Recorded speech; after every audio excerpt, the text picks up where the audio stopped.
কে আবারও শুভেচ্ছা জানাচ্ছি। আমি সাফিজ আহাদ। পড়াশোনা করেছি ঢাকা বিশ্ববিদ্যালয়ে। বাংলা নিয়েই কাজকর্ম করার চেষ্টা করি। বাংলা নিয়েই পড়ে আছি। এবং আপনারা যারা আমাদের সাথে যুক্ত হয়েছেন, আপনাদেরকে নিয়ে আমরা বাংলা ব্যাকরণের নতুন ব্যাচে বাংলা যত ঝামেলাগুলো আছে সেগুলো সলভ করার চেষ্টা করব। মুসাফির বাংলায় শিক্ষা পরিবারে আমরা মূলত চেষ্টা করি আমাদের সাথে যারা যুক্ত হয়, আমরা যেহেতু পেইড ব্যাচ হিসেবেই এই ব্যাচগুলোকে অ্যানাউন্স করি, আমাদের সাথে যারা যুক্ত হয় তাদের বাংলার যাবতীয় যা কিছু আছে সেগুলো সলভ করার জন্য। আমি ঢাকা বিশ্ববিদ্যালয়ে পড়াশোনা করেছি বাংলাতে, এটা তো আপনারা আগেই জানো। ঢাকার বেশ কিছু কলেজে পড়িয়েছি। রাইট নাও ব্র্যাক বিশ্ববিদ্যালয়ে পড়াচ্ছি বাংলা। আর সেই 2009 থেকেই মূলত আমার এই সকল কম্পিটিটিভ এক্সাম গুলোতে পড়াশোনা করার অভিজ্ঞতা হয়েছে আর কি। ইউটিউবে বা ফেসবুকে আপনাদের কারোর সাথে আমার দেখা হয়েছে, এবং আমি চেষ্টা করছি আমি যতটুকু জানি আমার বাংলা সম্পর্কে, যে বাংলাকে আমি হৃদয়ে ধারণ করছি, আমার মনে ধারণ করছি, সেটা আপনাদের কাছে পৌঁছে দেয়। আজকে আমরা ক্লাস শুরুর আগে ছোট একটা বিষয় সম্পর্কে জেনে নিব। এই ছোট বিষয় কেন বলছি? ছোট বিষয় বলছি এই কারণে যে এটা আমরা মনে সবাই জানি। তো এরপরেও আমরা আবারও একটু জানার চেষ্টা করব, কারণ আমরা আসলে যে বিষয়টার জন্য নিজেকে প্রস্তুত করার চেষ্টা করছি, এটা বিসিএস এর জন্য হোক বা ফার্স্ট ক্লাস জবের জন্য হোক বা সেকেন্ড ক্লাস জবের জন্য হোক, মানে আমাদের প্রতিযোগিতামূলক পরীক্ষাগুলোতে আমাদের নিজেদের যে অংশগ্রহণ, সেই অংশগ্রহণকে একদম উত্তীর্ণের কাতারে নিয়ে যাওয়ার জন্য আমরা নিজেদেরকে প্রস্তুত করছি। সেই প্রস্তুত হওয়ার জন্য আমাদের প্রথমে একটু অ্যানালাইসিসটা জানতে হবে, আমরা বিশ্লেষণ বলি আর কি। বিশ্লেষণটা প্রয়োজন এই কারণে যে আপনি যখন জানতে পারবেন যে আপনি যে পরীক্ষাটা দিচ্ছেন, সেই পরীক্ষায় আসলে কোন বিষয়গুলো থেকে সবচেয়ে বেশি প্রশ্ন আসে, কোন বিষয়টা থেকে একটু জোর বেশি দেওয়া হয়, তাহলে আপনার প্রস্তুতিটা কিন্তু অনেক অনেক অনেক ভালো হবে। আমরা শুধুমাত্র বিসিএস এর একটা অ্যানালাইসিস দেখাচ্ছি, ব্যাপারটা এরকম না যে অন্য পরীক্ষার কি লাগবে না, লাগবে। আপনারা তো জানেন এই কথাটা বলা হয় যে আপনি যদি বিসিএস এর প্রস্তুতি নেন, তাহলে অলমোস্ট সব পরীক্ষার জন্য প্রস্তুতিটা হয়ে যায়। তো সেই সুবাদে আমরা একদম 45 পিসিসটা আমরা অ্যাড করিনি এখনো, এটার অ্যাড করা মাত্র আপনাদেরকে আমরা দিয়ে দিব। আমরা গত 45টা ছাড়া এর আগে যে 10টা বিসিএস আছে 44 পর্যন্ত, 35 থেকে 44 পর্যন্ত, এই 10টা বিসিএস প্রশ্নের একটা ছোট ক্রাইটেরিয়া, যার মাধ্যমে আমরা হয়তো একটু ফিল করতে পারবো যে আসলে কোন কোন বিষয়গুলোতে আমাদের একটু জোর বেশি দিতে হয়, সেই বিষয় নিয়ে একটু আলোচনা করে ফেলি। প্রথমে আমরা ধ্বনি ও বর্ণ এই টপিকটাকে আমরা আসলে এক হিসেবে ব্যবহার করি। এখানে দুটা করে দেওয়া আছে করে, বাট আমরা এটাকে এক হিসেবে ব্যবহার করছি। ধ্বনি ও বর্ণ এই দুটো কনসেপ্ট যদি আমরা খেয়াল করি, তাহলে দেখবো যে ধ্বনি যে বিষয়টা আছে, ধ্বনি তত্ত্ব, এই ধ্বনি তত্ত্ব থেকে 44 বিসিএস পর্যন্ত, 35 থেকে 44 বিসিএস পর্যন্ত 9 বারই প্রশ্ন আসছে। তো যে টপিকটা থেকে 9 বারই প্রশ্ন আসে, আমরা অবশ্যই এটাকে সবচেয়ে বেশি গুরুত্ব দিব। 10টা বিসিএস এর মধ্যে 9টা বিসিএস যদি চলে আসে একটা টপিক থেকে প্রশ্ন, তাহলে ওটা কিন্তু আমাকে খুব খুব খুব গুরুত্ব দেওয়া হচ্ছে। যদি বর্ণ হিসেবে ইন্ডিকেট করা হয়, তাহলে দেখা যায় 4 বার আসছে, মোট 5টা। তো এটাকে যেহেতু আমরা একসাথে রেখেছি, তো আমরা এটাকে 5 স্টার হিসেবে ইন্ডিকেট করতে পারি। শব্দ সম্ভার খুবই গুরুত্বপূর্ণ একটি বিষয়। শব্দ সম্ভার তো বুঝতেই পারছেন যে শব্দ আসে কোন ভাষা থেকে আসছে বা কিভাবে তৈরি হয়েছে, গঠনগত ভাবে বা অর্থগত ভাবে এটা কোন শব্দ। তো সেই সব যদি আপনি খেয়াল করেন, দেখবেন যে 35 থেকে 44 পর্যন্ত 10টা বিসিএস হয়েছে। এই 10টা বিসিএস এর প্রত্যেকটাতেই এই বিষয়ে প্রশ্ন ছিল। 10টা বিসিএস এর প্রত্যেকটাই শব্দ থেকে প্রশ্ন ছিল, এবং সেটা একাধিক এখানে দুইটা দুইটা, এখানে 4টা 39, 2টা 38, 2টা, একাধিক। তো এটাকেও আমরা সবচেয়ে বেশি প্রায়োরিটি দিয়ে পড়বো, কারণ এখানে প্রশ্ন আসার বিষয়টা অনেক বেশি। সন্ধি সন্ধি মোটামুটি আমরা অন্যান্য জবে প্রচুর পরিমাণ পাই, বাট বিসিএস এ আমরা সন্ধি এত বেশি পাই না। তবু 50-50 একটা ব্যাপার থাকে। 10টা বিসিএস এর মধ্যে 5 বারই আসছে, 40-এ আসছে, 39-এ আসছে, 38-এ আসছে, 36-এ আসছে, 35-এ আসছে। তবু এটাকে আমরা 50-50 যেহেতু 3 স্টার হিসেবে রেখে দিতে পারি। সমাস সমাস তো আমাদের জাতীয় সমস্যা বললেই হয়। আমরা সমাজ খুব ঝামেলা করি, সমাজ শিখতে গেলে আমাদের সময় কেমন লেগে যায়। তা আমরা যদি বিসিএস এর ক্ষেত্রে তাকাই তাহলে দেখা যাবে যে সমাসের ব্যাপারটা মোটামুটি খুব ইম্পর্টেন্ট। আমি যদি 10টা বিসিএস দেখি, তাহলে এর মধ্যে 9টা বিসিএস সমাস আসছে। তাহলে অবশ্যই এটাকে আমরা 5 স্টার করে দিতে পারি। ভয় পাওয়ার কিছু নাই যে সমাস অনেক কঠিন, সমাস পারা যায় না, কিভাবে কি করবো, একদম ভয় পাওয়ার কিছু নেই। আমরা মিলেমিশে করবো সবাই, ইনশাআল্লাহ সমাজটাকেও জয় করতে পারবো, সমস্যা হবে না। বাক্য প্রকরণ, যদি আমরা দেখি তাহলে 10টা বিসিএস এর ক্ষেত্রে 7বারই আসছে। তো 10টা বিসিএস এর 7বারই যেহেতু আসছে, 50% এর বেশি পার্সেন্টেজ, এটাকে আমরা ফ্যাক্টর হিসেবে ইন্ডিকেট করে রাখবো। বাক্য প্রকরণটা খুব গুরুত্বপূর্ণ বিষয় হিসাবে। পদ প্রকরণ খুবই বড় একটা টপিক, কিন্তু আসলে আমাদের বিসিএস প্রশ্নের ক্ষেত্রে পদ প্রকরণ একটা গুরুত্বপূর্ণ কোনো বিষয় না। যেহেতু 10টা বিসিএস এর ক্ষেত্রে আমরা 3টা দেখতে পাচ্ছি, 39 বিসিএস এ, তারপর 36 বিসিএস এবং 35 বিসিএস। তো তবুও আমরা এটাকে 3 স্টার হিসেবে রেখে দিব, কারণ আমাদের অন্যান্য পরীক্ষাগুলোতে পদ প্রকরণ খুবই আসে। অন্যান্য পরীক্ষা বলতে আমি চাচ্ছি অন্যান্য যে দশম এবং নবম গ্রেডের পরীক্ষাগুলো আছে সেগুলোর কথা। প্রত্যয়, তো আরো কঠিন। সমাস আমরা তারা কঠিন মনে করি, আমাদের কাছে প্রত্যয় আরো কঠিন লাগার কথা, কিন্তু আসলে প্রত্যয় এত কঠিন বিষয় না, এটা খুব সহজ। আর যদি পরীক্ষার প্রশ্নের ক্ষেত্রে দেখি তাহলে আমরা দেখবো যে 10টা বিসিএস এর ক্ষেত্রে 6বারই আসছে, 6বার। তো 10টা বিসিএস যেহেতু 6বার আসছে, 50% এর বেশি, তো এটাকে আমরা 5 স্টার মেনশন করে রাখবো। বানান এবং বাক্য শুদ্ধি বিষয়টা আমরা আসলে বাক্যের অপপ্রয়োগের মধ্যে রাখি, দুইটাকে আমরা এক হিসেবে চিন্তা করছি। বানান এবং বাক্য শুদ্ধি যেটা, সেটাই বাক্যের শুদ্ধ প্রয়োগ বা বাক্যের অপপ্রয়োগ হিসেবে মেনশন করা যায়।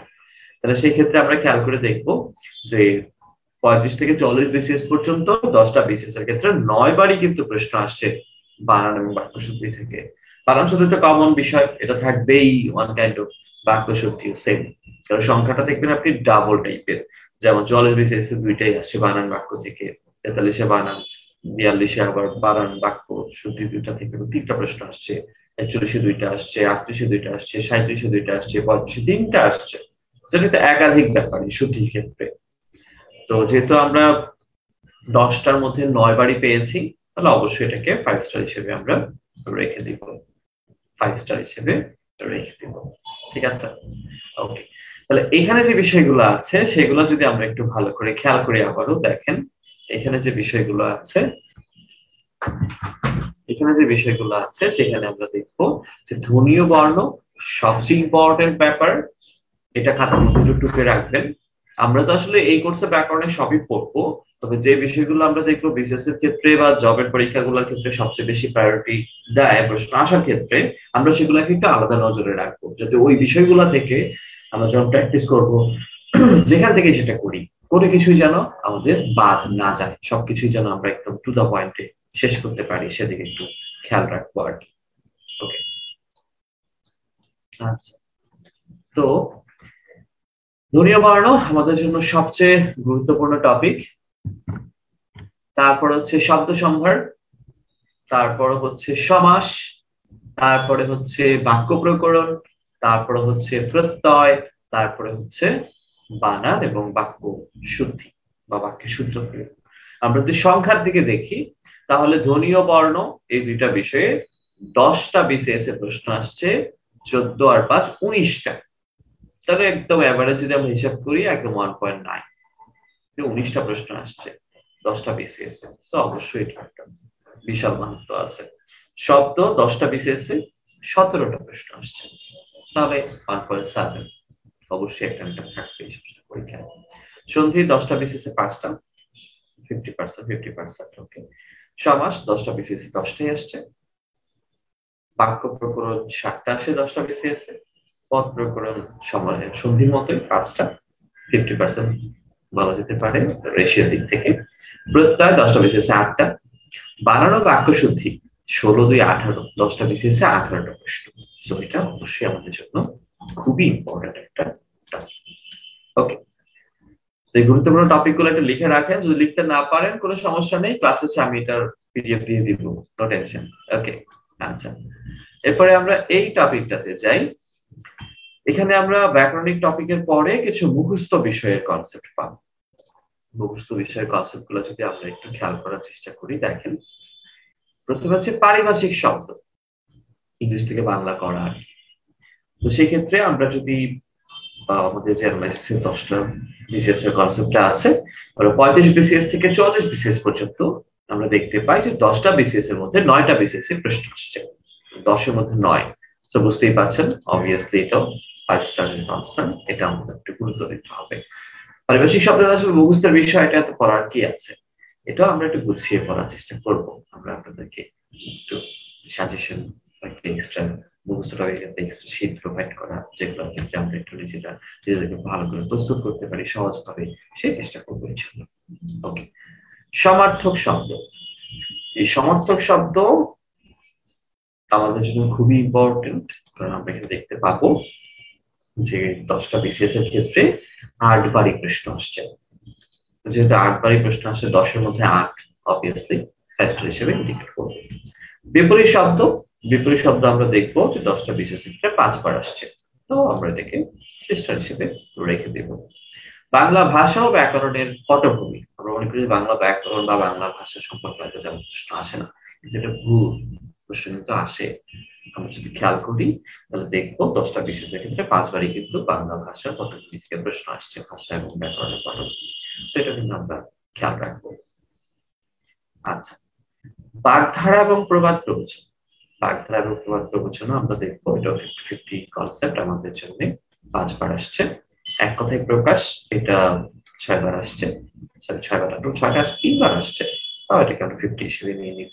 কারক বিভক্তি, আমরা জীবন শেষ করে দিয়েছি অনেকেই কারক বিভক্তি পড়তে পড়তে। কারকের ব্যাপারটা এরকম যে কারক বিভক্তি মনে হয় যে এটা কোত্থেকে আসে, কেমনে হয়, কি হইলো না হলো, এগুলা করে করে আমরা জীবনই শেষ করে দিচ্ছি।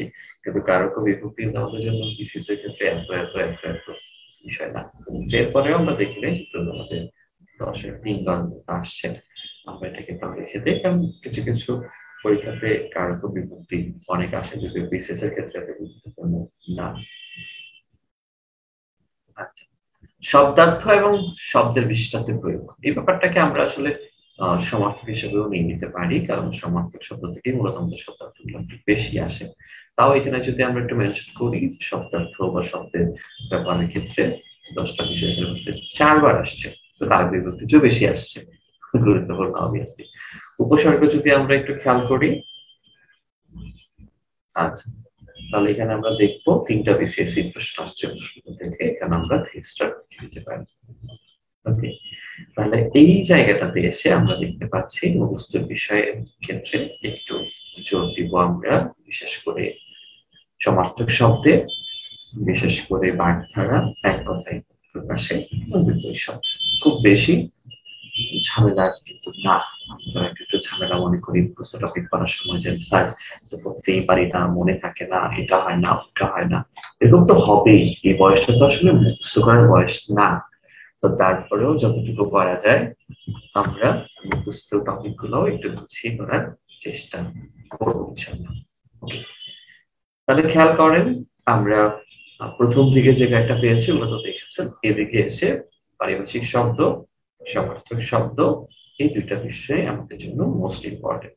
বাকি বিষয়গুলো আমরা 50-50 হিসেবে করতে পারি।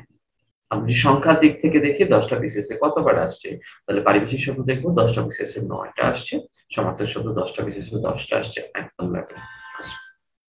বিপরীত শব্দ 6টা, 10-10-এর মধ্যে 6 টোটাল হিসেবে। বাংলা ভাষা ব্যাকরণের পটভূমি, এটা যদি আমরা খেয়াল করি প্রশ্নের সংখ্যার দিক থেকে, তাহলে 10টা বিসিএস এ 9 বা 9টা ছিল, এটা তো অলমোস্ট প্রত্যেকবারই একটা করে রিপিট করা যেতে পারে। বাগধারা প্রবাদ প্রবচন 7, 10-এর মধ্যে। এক কথায় প্রকাশ 6, কারক বিভক্তি 4, শব্দার্থ এবং শব্দ বিশিষ্ট প্রয়োগ 5, উপসর্গ 4। এই হচ্ছে আমাদের প্রশ্নের ব্যাপার। আমরা যদি আগের কনসেপ্টগুলো আবার একটু দেখি আমরা, ওকে তাহলে খেয়াল করেন ধ্বনি, ধ্বনিতত্ত্ব, শব্দ সম্ভার, সমাস, বাক্য, প্রত্যয়, বানানো, বাক্য শুদ্ধি, আর এই ক্ষেত্রে হচ্ছে পারিভাষিক শব্দ, সমার্থক শব্দ আমাদের জন্য মোস্ট মোস্ট মোস্ট ইম্পর্টেন্ট ব্যাপার, যেগুলো কোনোভাবেই কিন্তু ছাড়া যাবে না। ওকে, আচ্ছা এতটুকু দেখে আপনারা মোটামুটি একটু বলেন যে কোন বিষয়গুলো একটু বেশি জোর দিতে হবে বিসিএস এবং ব্যাংক জবে, আপনারা কি মোটামুটি বুঝতে পেরেছেন? মোটামুটি একটু আত্মস্থ করতে পেরেছেন যে কোন বিষয়গুলো আসলে জোর দিতে হয়। জি স্যার। এই বিষয়গুলো কিন্তু আলাদা করে খাতায় লিখে রাখতে হবে, কারণ আপনি যখন এই বিষয়গুলো পড়বেন অনেকটা আলাদা ভাবে এখানে নজর দিতে হবে আর কি। ওকে, আচ্ছা, তা আমরা আসলে কি পড়বো? যে বিষয়গুলো দেখতে পাচ্ছি যে সবচেয়ে বেশি বার আসছে শুধু সেগুলোই পড়বো? আমরা জোর দেওয়ার বিষয়গুলো যদি বলি, খেয়াল করেন, বিসিএস এবং ব্যাংক জবের জন্য যারা নিজেদেরকে প্রস্তুত করছেন, বিসিএস এবং ব্যাংক জবের জন্য যারা নিজেদের প্রস্তুত করছেন, আপনাদের পড়াশোনা কিন্তু অনেক অনেক অনেক অনেক অনেক অনেক না। একটু গুছিয়ে যদি আপনি ধ্বনীয় বর্ণটা ভালো করে দেখেন, একটু গুছিয়ে যদি শব্দ সম্ভারটা ভালো করে দেখেন, সন্ধিটা দেখে রাখেন সমাস এবং প্রত্যয় এবং পত্রকরণ, সবচেয়ে বেশি যদি ভালো করে দেখেন যে বানান এবং বাক্য শুদ্ধ প্রয়োগ এবং আমাদের মুখস্থ অল্প কিছু বিষয়, তাহলে কিন্তু আপনার প্রস্তুতি আসলে খুব বেশি বেশি বেশি বেশি না, খুব অল্পই। বিসিএস এবং ব্যাংক জবের জন্য এই যে টপিক গুলো বলছি বা এখন যে টপিক গুলো আপনি দেখতে পাচ্ছেন, ধ্বনীয় বর্ণ, শব্দ সম্ভার, সন্ধি, সমাস, প্রত্যয়, পত্রকরণ, বাক্য পরিকরণ, বানানো বাক্যের শুদ্ধ প্রয়োগ, বিপরীত শব্দ, সমার্থক শব্দ, পারিভাষিক শব্দ, একভাবে প্রকাশ এবং ব্যাখ্যা, এই টপিক গুলাই হচ্ছে মোস্ট ইম্পর্টেন্ট। এই টপিক গুলাই হচ্ছে মোস্ট ইম্পর্টেন্ট। এই টপিক গুলাই হচ্ছে মোস্ট ইম্পর্টেন্ট, যেটা আমরা একটু আগে দেখেছি অ্যানালাইসিস এর মধ্যে। তাহলে কি আমরা এই কয়েকটাই পড়বো আসলে আমাদের এই কোর্সে? না, আমরা শুধু এই কয়েকটাই পড়বো না, এগুলো সবচেয়ে ইম্পর্টেন্ট, এগুলোকে আপনি সবসময় জোর দিয়ে রাখবেন যাতে করে এগুলার কোনো কিছু আপনার মাথা থেকে না চলে যায় বা সবসময় যেন মাথায় সেট হয়ে থাকে, অন্তত বাংলার ক্ষেত্রে। আমরা পড়ার সময় আসলে শুধু এতটুকুই পড়বো না, আমরা পড়ার সময় আরো কিছু পড়বো, বাংলা ভাষা এবং এর উৎপত্তি, বাংলা ব্যাকরণ, আলোচ্য বিষয়, ধ্বনি পরিবর্তন, উপসর্গ, বিলুপ্ত শব্দ, বচন, পুরুষ ও স্ত্রীবাচক শব্দ, কারক ও বিভক্তি, অনুসর্গ। আমরা আসলে কোনো কিছুই বাদ দিব না, সবগুলোই আপনাদেরকে পড়াবো, সব। এবং কি আমরা 19 যে বোর্ড ব্যাকরণ বইটা আছে, সেই বোর্ড ব্যাকরণ বইটার পুরোটাই রিভিউ করবো, মানে পুরোটা বই আপনাদেরকে দাগিয়ে দাগিয়ে একটা ক্লাস পড়াবো ইনশাআল্লাহ, যাতে করে আপনার বাংলা ব্যাকরণ সম্পর্কিত যে ধারণাটা আছে সেটা আরো মজবুত হোক। শুধুমাত্র প্রেরিনা রিটার্নের ক্ষেত্রে আরো কাজে লাগুক, যে পরীক্ষাতেই আপনি বাংলা অংশগ্রহণ করেন, যাতে করে সেই পরীক্ষার বাংলা ব্যাকরণের প্রশ্নগুলো অন্তত আপনি ভালো করে গুছিয়ে উত্তর করতে পারেন, এই হচ্ছে আমাদের প্রত্যাশা। ওকে, তো আপনারা যারা আমাদের সাথে যুক্ত হয়েছেন আপনাদের সবাইকে আবারও স্বাগত জানাচ্ছি। বাংলা ব্যাকরণ একটা ভয়ের বিষয়, সবাই বলে, আমরা মনে হয় এটাও সেট করে নিয়েছি, কারণ বাংলা ব্যাকরণ তো আসলে আমরা আগে কখনো পড়িনি বা পড়তে ইচ্ছে করেনি, বা এমসিকিউ এর উত্তর করেই বা এমসিকিউ গাইড দেখে আমাদের আসলে 9-10 যে সময়টা ব্যাকরণ পড়ার কথা, সেই সময়টা আমরা পার করে আসছি। তো এখন এই বয়সে এসে নতুন করে আবার সে ব্যাকরণ পড়াটা আসলে আমাদের উচিত না, কারণ আমরা আগে পড়ার কথা ছিল যেহেতু, কিন্তু আগে আমরা ভালো করে পড়িনি, কখনো এরকম মনে করবেন না যে এগুলা কেমনে হবে, কি হবে, আরে খবর আছে সেই, এগুলো মনে করার কোনো দরকার নেই, গুছিয়ে করতে পারবেন, একদম টেনশন নেবেন না।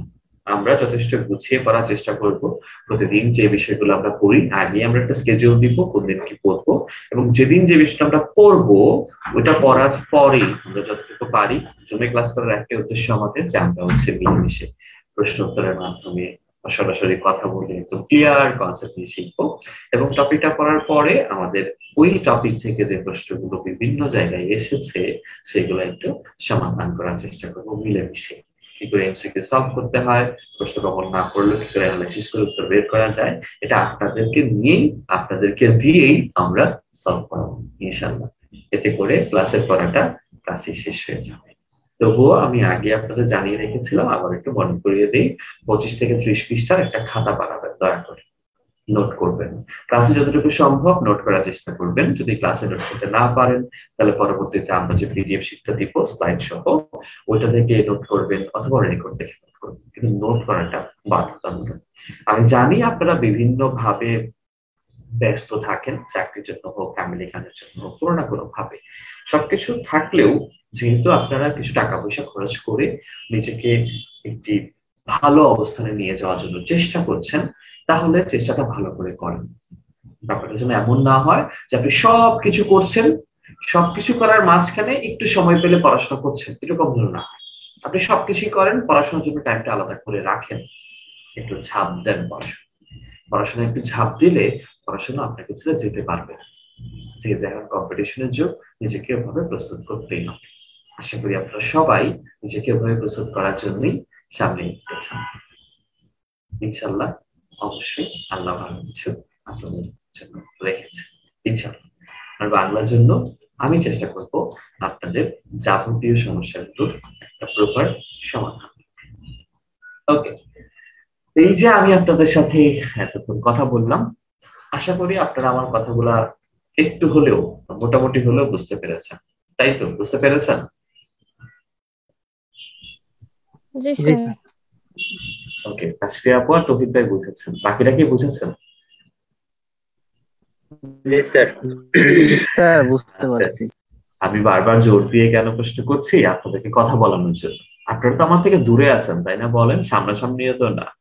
আমিও যখন আমার লাইভ ক্লাস করি, মানে সামনাসামনি যে ক্লাসগুলো করি অফলাইনে, সেখানে আমি যে কাজটা করি, খুব প্রশ্ন করি, মানে যেটাই পড়াই পড়ানো করে প্রশ্ন করি যাতে সবাই উত্তর দেয়। এই যে কথা বলা বা রেসপন্স করা, এটাও কিন্তু একটা ব্যাপার। সামনাসামনি হয়তো দেখা যাবে যে 100 স্টুডেন্ট আছে, সেখানে কেউ প্রশ্ন করতে হেজিটেট ফিল করে, কিন্তু আমি ফোর্স করি, হ্যাঁ প্রশ্ন করেন, কাউকে নির্দিষ্ট করে দিই। তা আপনারা তো আমার থেকে দূরে আছেন, লজ্জা পাওয়ার কিছু নেই। আমি যখন প্রশ্ন করি উত্তর দেওয়ার চেষ্টা করবেন, কিছু না বুঝলে রেজেন করবেন, প্রশ্ন করবেন। কারণ জুমে ক্লাস করার একটাই উদ্দেশ্য, আমি যেন আপনাদেরকে বা আমি নিজেও ওই ফ্লেভারটা পাই যে হ্যাঁ, আমরা সামনাসামনি আছি, ইনস্ট্যান্ট কথা বলছি, শেখা যাচ্ছে ভালোভাবে, এই কনসেপ্টটা যেন থাকে, এই আর কি। ওকে, ঠিক আছে। তো এই যে আমি আপনাদের সাথে কথা বলছি, এই কথা বলার মাধ্যমেই মূলত আপনারা আমার ভাবটা বুঝতে পারছেন। আমি আসলে আমার মনের মধ্যে বা আমার মনের মাধ্যমে আপনাদেরকে যেটা বলতে চাচ্ছি, আপনারা বুঝতে পারছেন। আমার মনের কথাগুলো যেটা আপনাদেরকে আমি বোঝাতে চাই, সেটা বোঝাচ্ছি কিসের মাধ্যমে? এখন কথার মাধ্যমে, তাই তো? তাহলে আমরা যখন একজনের মনের ভাব বা একজনের মনের কথা অন্যজনকে বোঝাতে চাই, একজনের মনের ভাব যখন অন্যকে বোঝাতে চাই, তখন যে মাধ্যমটা ব্যবহার করি, সেই মাধ্যমটাকে আমরা বলি ভাষা। যেমন ধরেন আমি বললাম, আপনারা কি আমার কথা বুঝেছেন? আপনার বললেন মাথা নাড়াটানি করে, এটাও কিন্তু একটা ভাষা, ইশারা বা সংকেত ভাষা। অথবা ধরেন ট্রাফিক পুলিশ যখন হাত দিয়ে বলে এটা থামে, এটা যায়, এটা যায়, এটা হচ্ছে এক ধরনের অঙ্গভঙ্গির ভাষা। কখনো কখনো আমরা নানা রকম ছবি এঁকে, গান দিয়েও কিন্তু ভাষা প্রকাশ করি। ভাষা হচ্ছে একটা মাধ্যম, একটা মিডিয়া, যেটা একজনের মনের ভাব আরেকজনের কাছে পৌঁছে দেওয়া যায়। আমরা হয়তো এখন যে কাজটা করছি, যে আমাদের মনের ভাবটা কথা দিয়ে সবচেয়ে বেশি প্রকাশ করছি। কিন্তু যে কোনো মাধ্যম হতে পারে ভাব প্রকাশ করার জন্য, যেটাকে আমরা ভাষা বলছি, এটা যে কোনো রকম হতে পারে। তাহলে ভাষা হচ্ছে একটা মাধ্যম, একটা মিডিয়া, যেটা মনের ভাব প্রকাশ করে। ভাষার প্রধান বৈশিষ্ট্য হচ্ছে এটা পরিবর্তনশীল। এটা কখনো একরকম থাকবে না, এটা নিয়ত পরিবর্তন হবে। ভাষা কখনোই স্থির থাকে না। আমরা যদি নদীর ধারা বা নদীর পানির কথা বলি, নদীর পানি বা নদীর ধারা যেরকম কোথাও স্থির না, অবিরাম এটা খালি বয়ে চলে বয়ে চলে, আমাদের ভাষাও ঠিক সেম। ভাষা কখনোই একই রকম থাকবে না। এটার মূল বৈশিষ্ট্যই হচ্ছে এটা পরিবর্তনশীল। এই জন্য ভাষাকে তুলনা করা হয় নদীর ধারার সাথে বা নদীর গতির সাথে। আচ্ছা, কেন পরিবর্তন হয় ভাষা? ভাষা পরিবর্তন হওয়ার তিনটা প্রধান কারণ আছে। ভাষা পরিবর্তন হওয়ার তিনটা প্রধান কারণ আছে। প্রথম কারণ হচ্ছে, ভাষা পরিবর্তনের প্রথম কারণ হচ্ছে সময় বা দেশ বা আসলে একটা একটা করে বলি। আমরা দেশ বা স্থানের কথা বলি। তো এখন আমি ঢাকায় অবস্থান করছি। তো ঢাকায় অবস্থান করে এখন আমি যে ভাষায় কথা বলছি, এই একই সময়ে রাজশাহীর মানুষ কিন্তু সেম কথা বলছে না। এই একই সময়ে আপনি যে এলাকায় আছেন, আপনার এলাকার জেলা বা থানা শহরে কিন্তু সেম ভাবে বলছে না। তাহলে আমরা বলতে পারি যে দেশ বা স্থানের পার্থক্য হলেই ভাষা পরিবর্তন হয়ে যায়। তো এখন ধরেন 9টা 9 বাজে, এই 9টা 9-এ আমার এখানে আমি যে ভাষায় কথা বলছি, রাশিয়াতে কিন্তু সেম ভাষায় কথা বলছে না, ভারতে কিন্তু সেম মানুষ কথা বলছে না, আফ্রিকার কোন দেশের মানুষ কিন্তু সেম কথা বলছে না। কারণ জায়গা পরিবর্তন হওয়া মানে ভাষা পরিবর্তন হয়ে যাওয়া। সময় ধর আমি এখন যে জায়গায় আছি ঠিক একই জায়গায় 500 বছর আগে যে ছিল সেম ভাষায় কথা বলেনি। আমি এখন যে জায়গা থেকে কথা বলছি ঠিক 500 বছর পরে একই জায়গায় যে থাকবে সেম ভাষায় কথা বলবে না। কারণ সময় পরিবর্তনের সাথে সাথে ভাষার পরিবর্তন, সময় পরিবর্তনের সাথে সাথে ভাষারও পরিবর্তন। এখন ধরেন একই দেশে আছি, একই স্থানে আছি, একই সময়ে আছি। আমি আপনাদের সাথে যেভাবে কথা বলছি, আপনাদের সাথে যে ভাষায় কথা বলছি, আমি আমার মায়ের সাথে কিন্তু সেম ভাষায় বলবো না। আমি আমার বন্ধুর সাথে সেম ভাষায় কথা বলবো না। কারণ পরিবেশ পরিবর্তন হলে, পরিবেশ পরিবর্তন হলেও ভাষা পরিবর্তন হয়ে যায়। কারণ আপনি আপনার বন্ধুদের সাথে যে পরিবেশে কথা বলবেন বা যে সমাজে কথা বলবেন, বন্ধু সমাজে, ওই একই রকম ভাবে কিন্তু আমার সাথে বলবেন না। ওই একই রকম ভাবে কিন্তু আপনার আব্বু আম্মুর সাথে বলবেন। কারণ দেশ, কাল এবং পরিবেশ, দেশ, কাল এবং পরিবেশ, এই তিনটা বিষয় পরিবর্তন হওয়া মানেই, এই তিনটা বিষয় পরিবর্তন হওয়া মানেই ভাষা পরিবর্তন হয়। দেশ বা স্থানের কারণে, কাল বা সময়ের কারণে, পরিবেশ বা সমাজের কারণে ভাষা পরিবর্তন হয়ে যায়। এটা আমরা আগেই বলেছি, ভাষার মূল বৈশিষ্ট্যই হচ্ছে এটা পরিবর্তন হয়ে যায়। ঠিক আছে? আচ্ছা, ভাষা পৃথিবীতে আসলে কত আছে এটার আসলে নির্দিষ্ট কোনো সংখ্যা ইন্ডিকেট করা হয়নি, কারণ এটা নিয়ে যারা গবেষণা করে তারা আসলে ক্লিয়ার গবেষণা করেই নেই আলটিমেটলি। আমরা সচরাচর যে বিষয়টা মেনশন করি সেটা হচ্ছে প্রায় 3,500, প্রায় 3,500 ভাষা আছে পৃথিবীতে। ভাষা আছে প্রায় 3,500, পৃথিবীতে ভাষা আছে প্রায় 3,500। কিন্তু অনেক, প্রায় শব্দটা ব্যবহার করতে হবে, বেশি থাকতে পারে, কমও থাকতে পারে। পৃথিবীতে ভাষা আছে প্রায় 3,500। এই 3,500 ভাষার মধ্যে বাংলার কি কোনো জায়গা টাইগা আছে? হ্যাঁ আছে। একসময় তো খুব ভালো অবস্থানে ছিল, রাইট নাও এটা ষষ্ঠ পজিশনে আছে। একসময় তো চতুর্থ ছিল।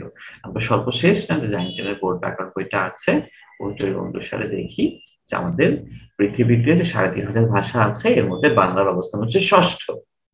কিন্তু পুরাতন বোর্ড বই অনুসারে এটা চতুর্থ ছিল, মানে একসময় চতুর্থ ছিল, এখন এটা ষষ্ঠ অবস্থানে আছে। তো এটা ক্ষেত্রে একটু ঝামেলা হয়, কারণ অনেকেই পুরাতন বোর্ড বই অনুসারে প্রশ্ন করেন। তো নর্মালি যদি দেখেন যে ষষ্ঠটা নাই, চতুর্থ আছে, তাহলে চতুর্থ উত্তর করবেন। কিন্তু ষষ্ঠ থাকলে আর চতুর্থ উত্তর করবেন না, তখন ষষ্ঠটা প্রায়োরিটি দিবেন, কারণ এটা সর্বশেষ তথ্য অনুসারে আর কি। ওকে, যেমন চিন্তা করা যায় যে আমাদের বাংলার অবস্থাটা কিন্তু খারাপ না। 3,500 ভাষার মধ্যে যদি ষষ্ঠ হয় তাহলে অবশ্যই আমাদের ভাষার একটা বিশাল বিশাল ব্যাপার আছে। ওকে, আচ্ছা, আমাদের বাংলা ভাষায় কথা বলে কত মানুষ? বাংলা ভাষী, এক্ষেত্রে একটা কথা হচ্ছে বাংলা ভাষাভাষী। বাংলা ভাষাভাষী বলে কোনো শব্দ নয়, বাংলা ভাষী। বাংলা ভাষী মানে যারা বাংলায় কথা বলে। প্রায় 30 কোটি মানুষ বাংলায় কথা বলে। এই ক্ষেত্রে আপনার মনে করেন 30 কোটি মানে স্যার বাংলাদেশে তো 17 কোটি মানুষ, বাকি 13 কোটি কই? 13 কোটিকে আগামী প্রজন্মকে নিয়ে গণে ধরছিলেন? না না, বাকি 13 কোটি যে কনসেপ্টে আছে, 17 কোটিতে আমরাই আছি। বাকি 13 কোটি মানুষ কিন্তু বিশ্বব্যাপী ছড়িয়ে আছে। স্পেশালি আপনি পশ্চিমবঙ্গের কথা মনে করতে পারেন, যেটা আপনি কলকাতা হিসেবে খুব ভালো ছিলেন। পশ্চিমবঙ্গের ভাষা কিন্তু বাংলা, আসামের ভাষা কিন্তু বাংলা, বিহারের ভাষা কিন্তু বাংলা। ওকে, আবার বাংলাদেশের সীমান্তবর্তী ভারতের যে অন্যান্য রাজ্য আছে তাদের ভাষাও কিন্তু বাংলা। শুধু ভারতেই বিভিন্ন রাজ্যে বাংলা ভাষায় বটে এরকম না, মায়ানমারেও কিন্তু একটা রাজ্যের ভাষা ছিল বাংলা। কেউ কি জানেন ওই রাজ্যটার নাম কি? মায়ানমারের একটা রাজ্যের ভাষা বাংলা, বলেন কোন রাজ্য? কে জানেন? এনিওয়ান? ভয় পায় না যে মায়ানমারের ওই রাজ্যের ভাষা আরাকান বাংলা স্যার। বললে? আরাকান তো আগে ছিল, এখন তো আরাকান না, আরাকান নাম নাই। আবারও বলি, ওদেরকে আপনারা চেনেন খুব ভালো করে। কারা? রোহিঙ্গা। রাইট, আমরা যাদেরকে রোহিঙ্গা বলি না, এরা হচ্ছে রাখাইন রাজ্যের, ওই মায়ানমারের রাখাইন রাজ্যের ভাষা কিন্তু বাংলা। এই জন্য রোহিঙ্গারা দেখবেন বাংলায় কথা বলে। আপনি অবাক হয়েন না যে এরা বাংলা কেমনে বলে, বাংলাদেশে এসে শিখছে কিনা। না, এদের মাতৃভাষাই বাংলা। ওই যে চট্টগ্রামের যে বাংলাটা আছে না, চাটখিয়া বাংলা, ওই বাংলাতে তারা কথা বলে। তো ভারতবর্ষে শুধু পশ্চিমবঙ্গ, বিহার, উড়িষ্যা, আসাম, তাদের ভাষায় শুধু বাংলা না, মায়ানমারের একটি রাজ্য যার নাম রাখাইন, তাদের ভাষাও কিন্তু বাংলা। এছাড়া সিরিয়া লিওনের অনেক মানুষ বাংলায় কথা বলে। মানে আমাদের বাংলাদেশ ছাড়াও, বাংলাদেশ ছাড়াও আর অনেক মানুষের মুখের ভাষা বাংলা। আর সেই হিসেব থেকেই সেই হিসাব থেকেই আমরা মেনশন করে বলতে পারি যে প্রায় 30 কোটি মানুষ বাংলায় কথা বলে। তো এক সময় আমাদের বাংলা ভাষায় সাধু ভাষা প্রচলিত ছিল। মনে রাখবেন, সাধু ভাষায় কেউ কথা বলতো না। সাধু ভাষা ছিল চিরন্তন লিখিত ভাষা। সাধু ভাষা হচ্ছে লিখিত ভাষা। সাধু ভাষা হচ্ছে লিখিত ভাষা। সাধু ভাষা হচ্ছে লিখিত ভাষা। সাধু ভাষা লিখিত হলে মানুষ কথা বলতো কোন ভাষায়? নরমালি আঞ্চলিক ভাষায়, যে যারা আঞ্চলিক ভাষায় কথা বলতো। এরপর 1914 সালে প্রমথ চৌধুরী তার সবুজপত্র পত্রিকার মাধ্যমে 1914 সালে প্রমথ চৌধুরী তার সবুজপত্র পত্রিকার মাধ্যমে আমাদের একটি নতুন লিখিত ভাষার সাথে পরিচয় করিয়ে দেন। প্রমথ চৌধুরী এবং তার চাচা শ্বশুর রবীন্দ্রনাথ ঠাকুরের চেষ্টায় আমরা চলিত ভাষা আস্তে আস্তে লিখিত ভাষা হিসেবে ব্যবহার করতে লাগলাম। আর এখন তো এমন অবস্থা হয়েছে যে চলিত ভাষাটা আমাদের লিখিত এবং মৌখিক দুই ভাবেই ব্যবহার করা হয়। সাধু এখন হারিয়ে গেছে, লিখিত ভাষা হিসেবে সাধু নাই। তবে আঞ্চলিক ভাষা যেটাকে আমরা উপভাষা বলি, এটা কিন্তু এখনো টিকে আছে এবং চিরদিন টিকে থাকবে। একসময় হয়তো চলিত ভাষাও থাকবে না, কিন্তু আঞ্চলিক ভাষা যেটাকে আমরা মৌখিক ভাষা বলছি বা উপভাষা বলছি, এটা কিন্তু সারা জীবন টিকে থাকবে। কারণ মৌখিক ভাষা বা আঞ্চলিক ভাষাই হচ্ছে আমাদের সবচেয়ে আনন্দের ব্যাপার, যারা আমরা আনন্দ মনে করি আর কি। ওকে, তাহলে আমরা এখানে একটা ভাষা সম্পর্কে জানলাম। আবার একটু যদি ওভারভিউ দেই আমরা, যে ভাষা হচ্ছে ভাব প্রকাশের মাধ্যম। ভাষা হচ্ছে ভাব প্রকাশের মাধ্যম। এটার প্রধান বৈশিষ্ট্যই হচ্ছে এটা পরিবর্তন হয়ে যাবে। সাধারণত দেশ, কাল, পরিবেশ, এই তিনটা কারণে ভাষার পরিবর্তন হয়। পৃথিবীতে বাংলার অবস্থান হচ্ছে ষষ্ঠ। সংখ্যার দিক থেকে প্রায় 30 কোটি মানুষ বাংলায় কথা বলে। একসময় আমরা লিখতাম সাধু ভাষায়, কিন্তু সবসময় আমরা কথা বলেছি উপভাষা বা আঞ্চলিক ভাষায়। এরপর 1914 সালে প্রমথ চৌধুরীর সাহায্যে সবুজপত্র পত্রিকার মাধ্যমে আমরা আমাদের চলিত ভাষার শিক্ষা পেয়ে। ওকে, ভাষাটা আমরা মোটামুটি বুঝলাম। একটু একটু লিপির দিকে যাই। লিপি মানে কি? লিপি একটি মেয়ের নাম। হ্যাঁ, লিপি মেয়ের নাম আছে, বাট আমরা লিপি হিসেবে যেটা পাবো সেটা হচ্ছে আমরা যে বর্ণগুলা লিখি, এটা আসলে কিভাবে কিভাবে আসছে, ইতিহাসটা আসলে কিরকম। ইতিহাসটা খুবই সহজ। আসলে সহজ বলছে এই কারণে, আমাদের যাবতীয় যত ইতিহাস আছে, ভাষা কেন্দ্রিক, লিপি কেন্দ্রিক, জাতি কেন্দ্রিক, সবগুলাতে আমরা ভারতীয় একটা ছোঁয়া পাই। কারণ একটা সময় ভারতীয় অংশ বা ভারতের অংশ হিসেবে আমরা ছিলাম। ভারতের পূর্ব দিকে আমাদের অবস্থান, এবং সামগ্রিক সবকিছুতেই আমরা ভারতীয়দের ভাষা বলেন, সংস্কৃত বলেন, ভারতীয় কনসেপ্ট থেকে আসছে। কারণ ভারতীয় কনসেপ্টটা তো আসলে অনেক বড়, তো সেখান থেকে বাঙালিয়ানা ছোঁয়াটা আসছে। তো এই ভারতীয় উপমহাদেশে আমরা যখন লিপির কনসেপ্টটা দেখি, তখন আমরা দেখি দুই রকম লিপি পাওয়া গেছে। একটা হচ্ছে ডান দিক থেকে লেখা শুরু করে, আরেকটা ছিল বাম দিক থেকে লেখা শুরু করা। বাম দিক থেকে একটা হচ্ছে ডান দিক থেকে শুরু, আরেকটা হচ্ছে বাম দিক থেকে শুরু। বলেন তো, আমরা যে লিখি বা আমাদের যে লিপি, ওটাকে আমরা ডান দিক থেকে শুরু করি, ডান থেকে লিখি, নাকি বাম থেকে লিখি? বাম থেকে লিখুন। আমরা বাম থেকে লিখি, রাইট। সো কনসেপ্টটা খুবই ইজি। এই বাম দিক থেকে যে লিপিটা লেখা হয়, এটার নাম হচ্ছে ব্রাহ্মী লিপি। ব্রাহ্মী শব্দটা বাম থেকে আসছে। আমরা বাম দিক থেকে লিখি, তাই আমরা ব্রাহ্মী লিপি। আর যারা ডান দিক থেকে লিখে, এরা হচ্ছে খরচি লিপি। যেমন উর্দু আছে, ফার্সি আছে, আরবি আছে, এরা হচ্ছে খরচি। তো এটা নিয়ে আমাদের মাথা ব্যথা নাই, আমরা ব্রাহ্মী লিপি থেকে আসছি। ভারতীয় লিপির ব্রাহ্মী লিপি থেকে আমরা আসছি, কারণ আমরা বাম দিক থেকে লিখি। এই ব্রাহ্মী লিপিটা আবার লিখার স্টাইলের কারণে ভারতে তিনটা আলাদা কনসেপ্ট হয়ে গেছে। একটা হচ্ছে সারদা, যেটা পশ্চিমী লিপি, একটা হচ্ছে নাগর, যেটা মধ্য ভারতীয় লিপি। কিন্তু আমরা তো ভারতের পশ্চিম দিকে বা মধ্য ভারতে নাই, আমরা আছি ভারতের পূর্ব দিকে। সেই ব্রাহ্মী লিপির পূর্বী লিপি, পূর্বে পূর্ব দিকের ইন্ডিকেট করা হয়। এই পূর্বী লিপির কনসেপ্ট থেকে মূলত আমাদের আসা। পূর্ব দিকে যে লিপিগুলা ছিল, এগুলো আবার ছিল যুক্তবর্ণ টাইপের। আপনি দেখবেন যে ইংলিশে কিন্তু কোনো যুক্তবর্ণ নাই, কিন্তু বাংলায় প্রচুর যুক্তবর্ণ আছে। আপনারাই বলেন তো, যুক্তবর্ণ কনসেপ্টটা কি সহজ নাকি জটিল? যুক্ত বর্ণ জটিল। কি জটিল? অনেক right? জটিল, এটা যেহেতু অনেক জটিল। হ্যাঁ, তা আমাদের এই যুক্ত বর্ণগুলো যেহেতু জটিল, এই জন্য এটাকে বলা হয় কুটিল লিপি। কুটিল, কুটিল মানে কুট আর কি, জট পাকানো। তো এই কুটিল লিপি থেকেই মূলত আমাদের বাংলার জন্ম। তাহলে আমরা যদি স্টেপটা দাঁড় করাই, তাহলে দেখেন মূল হচ্ছে আমাদের ভারতীয় লিপি। ভারতীয় লিপির বাম দিকের স্টাইল থেকে লিখি, তাই ব্রাহ্মী লিপি। ব্রাহ্মী লিপিটা অনেক জায়গায় প্রচলিত। এই ব্রাহ্মী লিপির অনেক প্রচলিত কনসেপ্ট থেকে পূর্ব দিকে যেটা কুটিল আছে, কুটিল মানে জট টাইপের যুক্ত বর্ণ, ওটা থেকে আমাদের বাংলা আসছে।